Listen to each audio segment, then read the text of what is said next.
আজকে রবিবার, অনেকদিন মামা মাছ খেতে চেয়েছে। তো ভালো মাছ আমরা একমাত্র ঘোষপাড়া, বালি ঘোষপাড়া যেটা আছে সেখানেই যাই। সেখান থেকে একটু কম দামও হয় আর খুব ভালো মতন মাছও পাওয়া যায়, আর অনেক রকম মাছ পাওয়া যায়।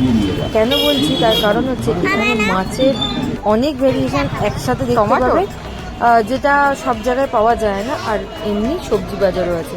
তো আমরা অলরেডি পৌঁছে গেছি আর তোমাদের মাছের বাজারটা দেখাচ্ছি।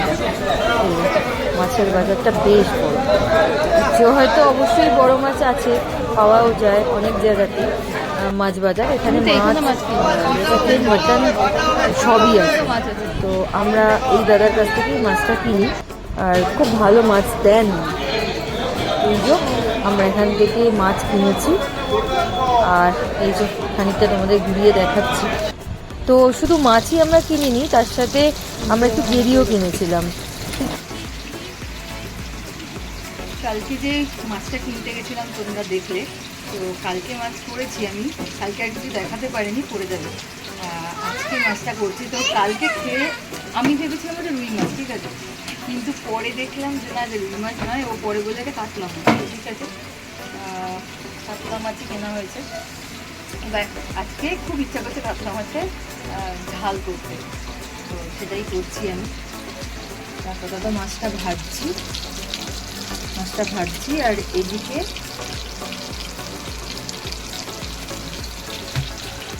এদিকে কেটে রাখা আছে পেঁয়াজ আর টমেটো। আর পেস্ট বলতে আমি এই পেস্টটা ইউজ করি, আদা রসুনের পেস্ট, তাই সেটা দিয়ে আমি রান্নাটা করে ফেলবো। তেলের মধ্যে আমি দিচ্ছি একটু জিরে ফোড়ন। আমার মেয়ে না রান্না করতে দৌড়ে আসে এখন, তাই ওর থেকে বাঁচাতে সব ফোড়ন দেওয়া প্রায় ভুলেই গেছি। তো যাই হোক, এই দিচ্ছি জিরে ফোড়ন, এখন একটু দূরে আছে তাই। হ্যাঁ গো, থেকেই শুরু করে দেয়, আমি রান্না করবো। তো যাই হোক, চলো, ফোড়ন দিয়েছি, ফোড়নের পর এবার দেবো পেঁয়াজ। তাই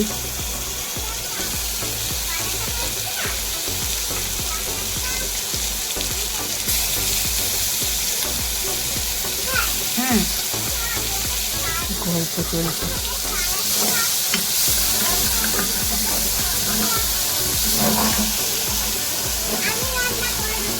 শুনতে খুব ভালো লাগে, পুকুর করে ঘুরতে থাকে।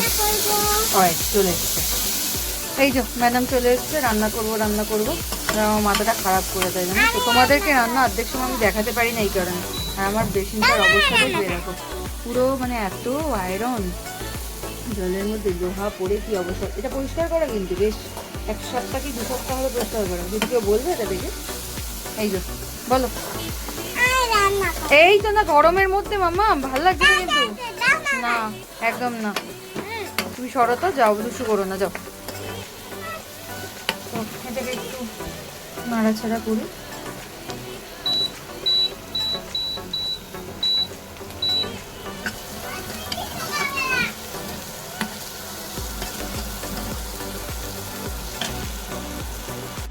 কাল থেকে না এই মেয়ের জন্য আমি স্কুল পাঠানো থেকে নিয়ে, আমি সকালে অনেকবার চেষ্টা করেছি না যে তোমাদেরকে সকাল থেকে উঠে ব্লগ শেয়ার করবো, কিন্তু হয়ে ওঠে না।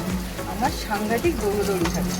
দৌড়দৌড়িটা কীরকম, আমি সকালবেলায় উঠে আমি ন্যাচারালি দিতে যাই না, দিতে যাই দিশু, আনতে যাই আমি। এবার ওর ছুটির টাইমের সাথে আমার স্কুলের টাইমিং অ্যাডজাস্ট হয়েছে এখন। তো সেই কারণে বুঝতেই পারছো, আমি আগে ফার্স্টে বাড়িতে যেটুকুনি টাইম সকালবেলাতে উঠে যাবতীয় টুকটাক বাড়ির কাজকর্ম করতে না করতেই ওর স্কুলের টাইম হয়ে যায়, ওকে ছেড়ে দিতে হয়। তারপরে আমি নিজে যেটুকুনি রান্না থেকে কমপ্লিট করে বেরোই।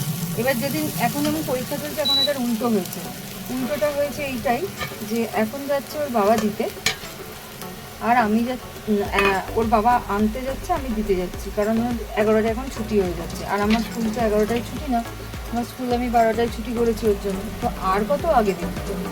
আর পরের সপ্তাহ থেকে আমার স্কুলের বাচ্চাদেরও পরীক্ষা, তো ওদেরকেও এটাই করতে হচ্ছে। তারপরে স্কুলে ডান্সের ক্লাসটাও চলছে, যেহেতু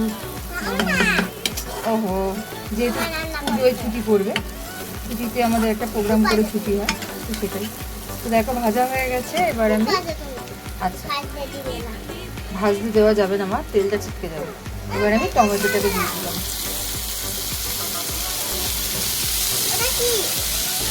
ব্যাক ক্যামেরা করে দেখো,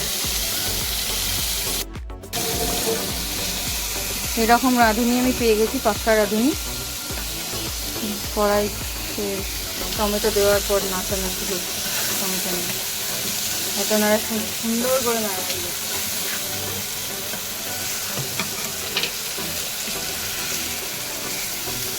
তোমরা কি বলো, ওকে দিয়ে রান্না করাই তো, যে পড়াশোনা ছাড়িয়ে দিই? পড়াশোনা তো করে না, কি তুমি তাই করবে?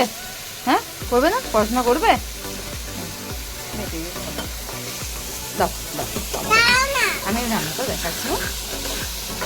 এবার ওকে দিয়ে আসার পর আমি না মানে আমি দৌড়োতে থাকি। টমেটোর মধ্যে আমি একটু নুন দিলাম, ওকে ওর বদমাইশি করার জন্য আমি তোমাদের দেখাতে পারছিলাম না। টমেটোর মধ্যে একটু গলার জন্য নুনটা দিলাম। এবার দিচ্ছি আমি আদা রসুনের পেস্টটা। ওকে আমি নাড়াতে দিয়ে গেলেও রান্নাকাটি শুরু করেছি, বলো তো কোনো মানে হয়? তোমাদের সঙ্গে রান্নাটা দেখাচ্ছি, দেখাতে হয় না কীরকম কিছু করা, আর ও এরকম দুষ্টু করবে। আমি এটা 2 চামচ মতন দিলাম। বেসিক যে মশলাগুলো চিনি, নুন আর হলুদ দিয়ে দিয়েছি আমি।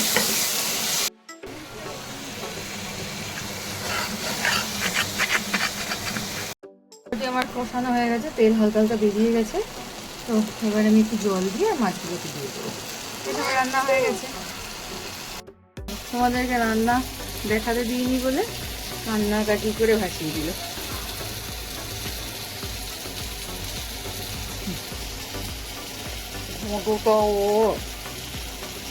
যদি আমার মা থাকতো আর মা যদি ওকে রান্না করতে দেখতো না, না করে চিৎকার করে উঠতো। আর সেই মানুষটা এখন রান্না করছে। শোনো মা, চলো তোমাদের রান্নাটা দেখিয়ে দিয়েছি, এবার চটপটকে খাইয়ে দিই। ও তো এটা খাবে না, ঝাল দিয়েছি না।